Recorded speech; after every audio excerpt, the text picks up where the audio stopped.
Сәлем достар, сіздермен бүгін пицца жасайтын боламыз. Қамыры өте керемет, жіп-жұқа болып шығады. Осы рецептпен жасап көруге кеңес береміз сіздерге. Ең алдымен бізге 2 жұмыртқа керек.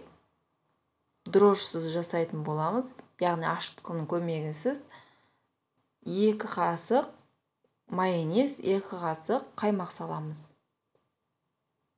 Бар болған осы. Тұз бен қант салып, оны салып, қамыр илейтін боламыз.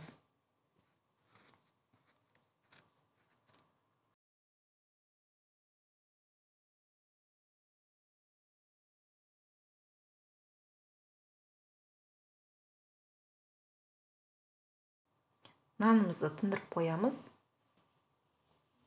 Достар, каналыма тіркеліп, қоңыраушаны басып қойыңыздар. Менің каналымда басқа да рецептер бар. Сіздердің қолдауларыңыз мен үшін өте маңызды. Салмасына өзіңіз қалауыңызша не қосқыңыз келеді, өз қалауыңызша. Тестаны осылай жайып аламыз, жұқалап жаямыз.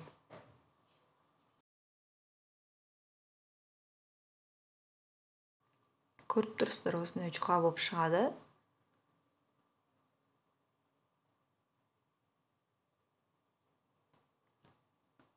Табамызды майлап, кетчуп пен майонез салып жағамыз. Ірімшік сеуіп, шұжықтарымызды қоямыз. Духовкада 180 градуста 20 минутта піседі.